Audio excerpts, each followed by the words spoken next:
ఓకేనా. 7 ఏళ్ళకి వచ్చే జాతర గంగానమ్మ తల్లి జాతర, జనం జాతర, గంగానమ్మ తల్లి జాతర. మరి ఆ జాతరను విజయవంతం చేసి ఆ జాతర యొక్క వేలాది మంది రాష్ట్రాల నుంచి, ప్రాంతాల నుంచి జనాన్ని తీసుకొచ్చి ఇక్కడ ఏలూరు నగరంలోనే మరి లక్షలాది మంది భక్తులతో ఎటువంటి అనర్థాలు ఏమీ జరగకోకుండా ఆ జాతర నడిపించిన ఆ జాతర ఘనాచారి నానిగారు మనతో పాటు ఉన్నారు. ఆయన అడిగి మనం సమాచారం తెలుసుకున్నాం. నానిగారు చెప్పండి, 7 ఏళ్ళకి ఒకసారి వచ్చే జాతరని అమ్మవారి భక్తుడిగా, ఏలూరు భక్తుడు అంటే నాని గంగానమ్మ తల్లి భక్తుడిగా కొలుసుకున్న ఇక్కడ ఏలూరు ప్రజలందరూ కూడా రాష్ట్రాల నుంచి, ప్రాంతాల నుంచి లక్షలాది మంది జనం, అటు పోలీస్ మెన్ పవర్ కానీ ఎక్కడా కూడా చిన్న దెబ్బ తగలకుండా వచ్చి అమ్మవారిని దర్శించుకొని ఆ ఏలూరు ప్రాంతాల నుంచి చల్లగా వెళ్ళిపోయిన ఆ దృశ్యాలు మనమైతే మొన్న చూసాం. అలాంటిది ఈరోజు ఈ గొల్లాయిగూడెం గ్రామంలో వారాహి దేవత సంబంధించిన ఉత్సవాలు చేస్తున్నారు. ఆ ఉత్సవాలకు సంబంధించి అంటే శారీ అమ్మవారికి ఎందుకు పెడతారు? అమ్మవారు మన ఏలూరులో 7 ఏళ్ళకు ఒకసారి వచ్చే జాతరలో గంగానమ్మ, ఆది మహాలక్ష్మి, ఇనుకొండంకమ్మ, పోలేరమ్మ, చలాలమ్మ అందరూ కూడా ఈ 101 దేవతలు కూడా ఈ సంవత్సరం రంగరంగ వైభవంగా ప్రజలందరిలో కూడా దొరబడి అమ్మవారు వాళ్ళ యొక్క పసుపు కుంకాలే కానీ, ఇళ్ళ ముందుకు వచ్చినప్పుడు సాకలే కానీ, అలాగే ఏడేపారలే కానీ, సద్ది నైవేద్యాలే కానీ ఘనంగా అమ్మవారి నైవేద్యం తీసుకుంది. అలాగే ఇప్పుడు కూడా మనం కోరుకోవాలి, ఎందుకంటే 7 ఏళ్ళకి ఒకసారి ఎంతో ఘనంగా చేసాం కాబట్టి. ఈ సంవత్సరం వర్షాలు లేవంటున్నారు కాబట్టి అమ్మవారి సత్యం దయ వల్ల బాగా వర్షాలు పడి అందరూ పాడి పంట, గొడ్డు గోద అందరూ కూడా చల్లగా ఉండాలి. అలాగే ప్రజలందరూ కూడా ఈ జాతరలో అందరూ సహకరించారు. అదేవిధంగా పోలీసు వారు కానీ, మున్సిపాలిటీ వారు కానీ, మా కమిటీ వారే కానీ అందరూ కూడా కష్టపడి అందరూ రేత్రనగా పగలనగా అందరూ మేళతాళాలు ఏంటి, డొప్పులోళ్ళు ఏంటి, రజకులు ఏంటి అందరూ కూడా ఎంతో సహాయంగా అందరూ నిలబడి ఒక పట్టుదల మీద చేశారు. దాన్ని బట్టి ప్రజల్లో కూడా ఆనందం వచ్చి అందరి ఇళ్లలో చాలా వరకు తెలిసిన వాళ్ళు ఇద్దరికి మేము అమ్మవారికి నైవేద్యం పెట్టి ఆ నైవేద్యమే తినేవాళ్ళం. కానీ ఈ సంవత్సరం ఆ నైవేద్యం కాక ప్రజల్లో కూడా అమ్మవారి దొరబడి అందరి ఇళ్లలో చాలా వరకు అమ్మవారిని దింపించుకోవటం, అమ్మవారికి పసుపు కుంకాలు సార్లు ఇచ్చుకోవటం, వారు అల్పాహారాలు కానీ భోజనాలు కానీ పెట్టడం వాళ్ళ మనసులో దొరబడి ఎక్కడ ఏ ఇబ్బంది లేకుండా జరిగింది. అదే ఈ గొల్లాయిగూడెం ఈ రాజీవ గృహకల్పలో కూడా నా చిన్నతనం ఇది కొత్త ఏరియాలో ఉన్నప్పుడు ఈ కనకదుర్గమ్మ గుడి ఒక్కటే ఉండేది. ఇక్కడ ఆ వినాయకుడు ఈ కనకదుర్గమ్మ ఉన్నప్పుడు ఇలా తిరిగి ఇదే గుడిలో మేము సేద తీర్చుకునేవాళ్ళం.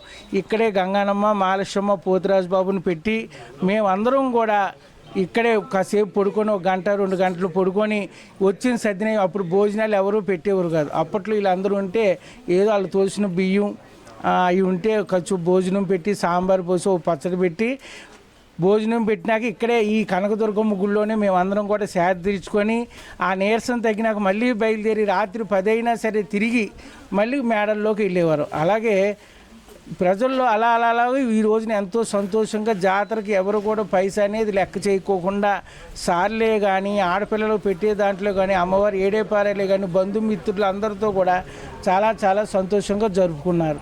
అదేవిధంగా ఈ ఆషాఢ మాసంలో మనకి ఎన్నో రకాల అంటే కొత్త వాతావరణం, వర్షాలు పడటం, కొత్తగా విచిత్రమైన కొంచెం జ్వరాలు కానీ, కలరా వ్యాధులు కానీ, అలాంటి రోగాలు, వాంతులు ఈ రోజున అవ్వటం వస్తాయి. కావున అప్పుడు అమ్మవారు ఏంటంటే మన గ్రామ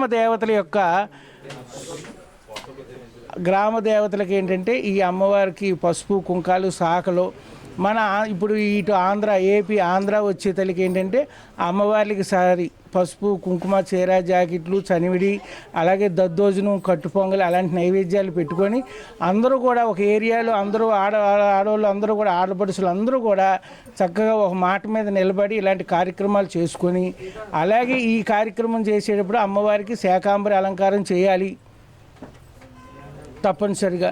అలాగే ఇక్కడ శాకాంబరి అలంకారం చేసుకొని ఈ అలంకారం చేయించి ఇలాగే వారాహి మాత పూజలు కూడా మనకి ఇక్కడ ఈ కనకదుర్గమ్మకి వచ్చేదలికి గంగాధర చక్కగా అమ్మవారి అలంకారం చేయటం, హోమాలు, రోజు గోత్రనామాలతో కుంకుమార్చన ఈ 10 రోజులు కూడా చేస్తున్నారు. అలాగే శక్తిపీఠాల్లో అటు మహాకాళి, సరస్వతి, దుర్గమ్మ తల్లి, కొన్ని ఎన్నో శక్తిపీఠాలు ఉన్నాయి. అంటే బగలాముఖి కానీ ఇంకా కొన్ని శక్తిపీఠాలు. అటువంటి శక్తిలో వారాహి దేవతకి పూజలు చేసి సారి సమర్పించితే భక్తులకి ఎటువంటి కోరికలు నెరవేరుతా అంటారు? అమ్మవారికి వారాహి మాత ఈ తరికి ఎవరికి తెలిసేది కాదు, కాశీపట్నానే తెలిసేది. కానీ ఈ రోజున మన కొంతమంది సిద్ధాంతులు కానీ, అంటే మన ప్రవచనాలు, అలాగే చాగంటి కోటేశ్వరరావు గారు కానీ, నరసింహారావు గారు కానీ, ఇలాంటి ఎన్నో అమ్మవారిని బయటికి తీసి, ఇలా వారాహి మాతను కూడా బయటికి తీసి ఈ విధంగా చేసుకుంటే మనకి అనుకున్న కోరికలు నెరవేరుతాయి.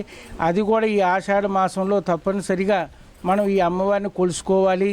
ఆవిడకి వారాహి మాతకి ఈ సార్ల కన్నా ఆవిడకి పెట్టే దుంపల్లోనూ అలా నైవేద్యాల్లోనే ఆమె ఆనందపడి మనలో కుటుంబంలో ఉన్న నరగోల పరగోల ముందు ఆవిడే తీసేస్తుంది. మనలో ఉన్న దుష్టగ్రహాలని తీసేది ఈ వారాహి మాత అండి. అందుకని ఇప్పుడు ప్రజలు అది బాగా తెలుసుకొని వారాహి మాతను బాగా కొలుసుకుంటున్నారు. అంటే వారాహి మాతను పూజించేటప్పుడు అంటే అర్ధరాత్రి ఆమె సంచార దేవతని, అందరినీ కాపాడద్దని, కాశీపట్నమే కాదు, ఇప్పుడు ఏదైతే పవన్ కళ్యాణ్ ఆ వారాహి మాతని పూజించి అతను డిప్యూటీ సీఎం అయ్యాడని, అక్కడి నుంచి ప్రజల్లో ఏపీలో చైతన్యం వచ్చిందని చెప్పి, అంటే హోమం ప్రక్రియ ఏ టైంలో చేస్తే ఆమెకి, ఏ టైంలో ఆమెకి పూజించుకుంటే ఎటువంటి ఫలితాలు వస్తాయంటారు? అమ్మవారికి చేసేది ఈ ఆషాఢ మాసం ఆవిడకి ఎంతో ప్రీతికరమైంది కాబట్టి ఈ ఆషాఢ మాసంలో పాడ్యం మొదలుకొని ఈ 10 రోజులు కూడా అమ్మవారికి ఈ వారాహి మాతకు హోమాలు కానీ, అలాగే దీపాలు కానీ, బెల్లం దీపం, కంద దీపం, చిలకడ దుంప దీపం, అమ్మవారికి కొబ్బరి చెప్పులో దీపం, ఇలా అమ్మవారికి దీపం పెడితేనే ఆ వెలుగులో, అది కూడా ఈవిడికి పగలస్తమానం ఏ పూజ పనిచేయదు. సాయంకాలం సంధ్యాకాలంలో చేసే పూజ ఈవిడికి బాగా విశిష్టమైంది. కాబట్టి ఈ వారాహి మాతను అందరూ కూడా ఈ దీప నైవేద్యాలతో ఆవిడకి ఇష్టమైన పదార్థాలు, ఆవిడకి దుంపలు అంటే భూమిలో పండేవి అంటే బాగా ప్రీతం కాబట్టి వారాహి మాతకు అయ్యే పెట్టి బాగా కొలుసుకోండి. మీ ఇంట్లో ఉన్న కష్టాలన్నీ పోయి సుఖాలు సంతోషాలతో అమ్మవారు ఎప్పుడు మన కుటుంబాన్ని సుఖ సంతోషాలతో చూస్తుంది అమ్మవారు. ఏదైతే గంగానమ్మ తల్లి జాతరకు సంబంధించి 7 ఏళ్ళకు వచ్చే జాతరకు సంబంధించి మన నానిగారు మనతో పాటు ఉన్నారు. ఆయన చెప్పే విషయాలు ఏంటంటే, దుంపలతో కానీ ఏదైతే మనం ఏ పూజ చేసినా వారాహి దేవతకి సాయంత్రం పూటే హోమాలు కానీ, నైవేద్యాలు దుంపలతో కొబ్బరి చెప్పులతో హారతి ఇస్తే సంతోషపడి మనం కోరుకునే కోరికలు నెరవేరుతాయని చెప్పి చెప్తున్నారు. కెమెరామెన్ అర్జున్తో నారాయణ, సిటీ 9 న్యూస్.